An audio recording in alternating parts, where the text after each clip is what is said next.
What's up, guys? Welcome to another episode of RJ's Reviews. So after the last video, I kind of took a bit of a look at my other videos that I've produced in the past while, and I've noticed that my videos about audio stuff have actually become like the best videos I've ever uploaded. I keep getting a lot of good views off of them, especially this view about a lot of views about my review of this mixing board that I have, my Behringer QX1002 USB.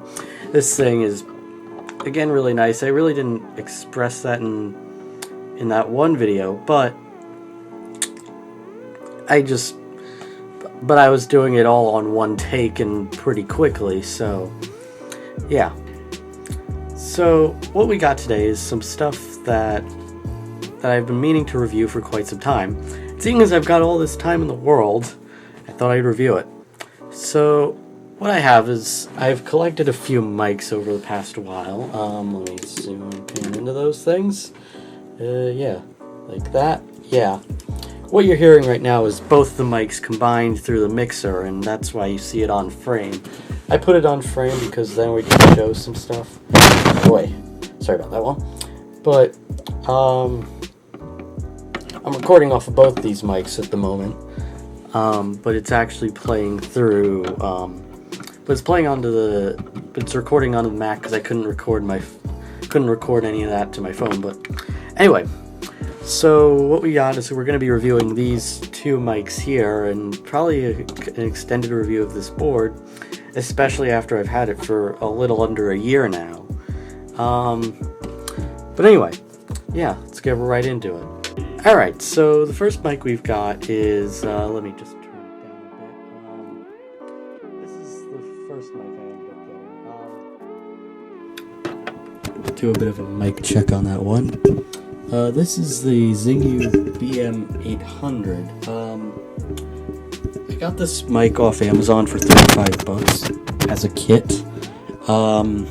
It comes with the mic stand, and if you watch my streams, you know that I actually use this mic kind of as a daily driver. You've probably seen this mic in the past. I don't know if it doesn't really show itself that much, but this is the main mic I use. I mean, it served me well, and it also served me through my years of not having a mixing board, because in box it came with this DAC ADC combo thing. It's from a brand known as 5H and 1/2 and 7/2. I don't know who named these things. I mean, USB sound card, of course. Thing sucks now because it really doesn't have a very loud output or very loud input, so yeah. And it also kind of helped me through my days of, survived me through having this thing. This is my old mixer. This is the Pile BMX7BU. It doesn't have any XLR inputs. It's a DJ board. It only has the 1/4 inch mic inputs and some RCA stuff on it. Oh, and then there's and the only other 1/4 inch is the headphone out. Is the output for the headphone amp, but I really don't like stuff like it, so I ended up getting this at B&H over the summer last year. I won't be able to get stuff up there. I won't be able to get some stuff from their store that much. But yeah. So this mic, I don't know. I've kind of been listening on it. I kind of prefer the sound of it. Although it does get noisy at times if I move the mic, and unfortunately I'm excessively moving the mic, so sorry about that one. But it is a pretty good mic, I guess. I mean, you just have to have 48 volts. Unfortunately, it kind of picks up everything because it's a cardioid condenser, so it could pick up everything. I don't know. This mic is a bit weird. It's very light compared to this one. This is a stage mic. Yeah, I'm gonna go into this one. I don't know about the sound of this one though. This is a bit of a. This one I think has a good sound. This DAC that came in box is this ADC DAC combo sound card thing that came in box. This is just horrible. It didn't really even last me a year. So I prefer this board here.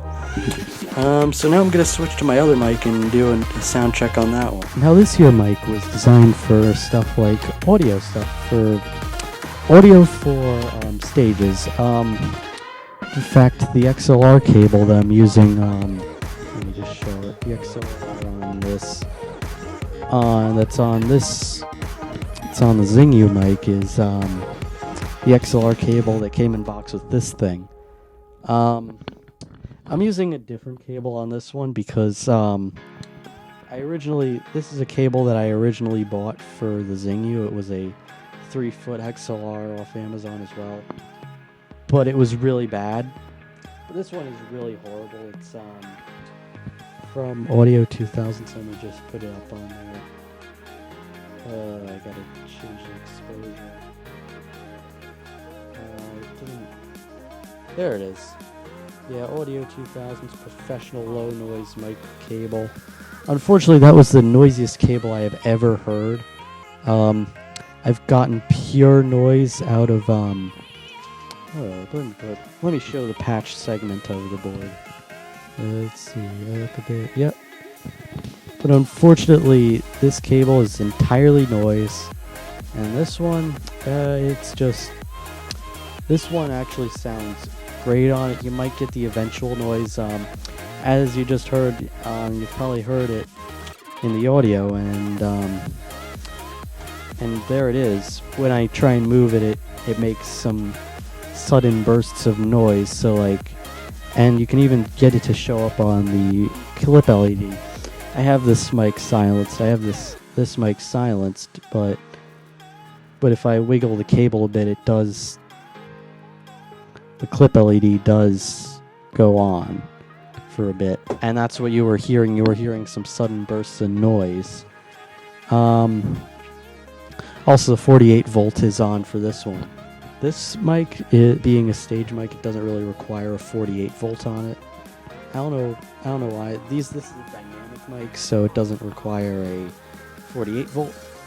And this thing is a condenser mic meant for studios, so this one being a precision mic, requires 48 volts. I also end up with a gold port from the XLR cable, this little on-off switch right here, and the actual mic things, the actual mic coil. It's a cheapy coil. I mean, this thing was over $30 when I bought it. I bought it alongside the mixing board, so yeah. So if I were to put a bit of a personal preference on this one, if I were to go by weight, I would go with this one. The reason this one weighs a bit more is because, well, it's got a lot of aluminum on it. This one, the weight is only down here by the XLR cable because there's a little screw mount on here. That's what I've been working with. Let me just try and screw it back in. But if you are looking for a studio mic that you need for many things, this is a good mic to have. This is an actually good one. I could give this one a good one. If you don't want a mixing board, this is good enough, but it won't last. Oh, it just fell. Bloody hell. But again, if you aren't in the mood for, hold up, bloody notifications. But if you do not have a mixing board like I do, and or if you do and you just don't want 48 volts, or you're just afraid of the 48 volt mic preamp, don't know why you would be though. Bit weird.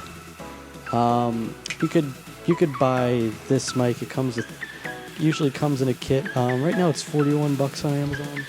It used to be $35, but now it's kind of $41 apparently. But if you are looking for something, but that's due to recent events, and if you're looking for something that's good but not horrible, and if you are in the need for a mixing board, this is a pretty cheap one.